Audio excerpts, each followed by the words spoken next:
కళ్యాణ్ గారు కూడా మాట్లాడుతూ ఈసారి ఒకటి కాదు, ఈసారి 11 కాదు, ఒకటి పరిమితం చేస్తా అంటున్నాడు. అసలు ఆయన మన దగ్గర అన్న ఆయన గురించి మాట్లాడుకోవడానికి ఆయన సింగిల్గా పోటీ చేశాడు. పోనీ ఆయన గురించి మనం మాట్లాడుకోవడానికి అసలు ఆయన గురించి ఎందుకు మాట్లాడుతున్నా నాకు అర్థం కావట్లేదు. మరి 20 శతాబ్దాల పాటు కూడా చంద్రబాబు నాయుడుగా సీఎంగా ఉండాలి. నాకు తెలిసి 20 కాదు 30 సంవత్సరాలు ఉంటారు వాళ్ళు, పవన్ కళ్యాణ్ గారు చంద్రబాబు గారు. వాళ్ళు ఇప్పుడు రావటం ఎక్కువ నాకు తెలిసి. ఆ పవన్ కళ్యాణ్ గారు మొన్న అన్నారు వాళ్ళు ఎలా వస్తారో చూస్తామని. ఈసారి వాళ్ళు ఎలా వస్తారో మేము చూస్తాం. ఏంటి అంత నమ్మకంగా చెప్తున్నారు?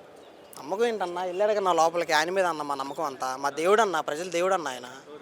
అది జగన్మోహన్ రెడ్డి గారు అన్న, మా ప్రజల దేవుడు ఆయన. ఆయన కోసమే మేము వచ్చేది. ఏం చేశారు ఆయన మీకు అంత అభిమానం? చేశాడు ఏంటన్నా, 9 నవరత్నాలు అన్న, 9 నెరవేర్చాడన్న. 9 నవరత్నాలు. కరోనా టైంలో ఎక్కడికి వెళ్ళారన్నా ఎవరైనా కానీ? కరోనా టైంలో ఎక్కడికి వెళ్ళి కరోనాగా ఎంతమందిని బతికిచ్చాడు?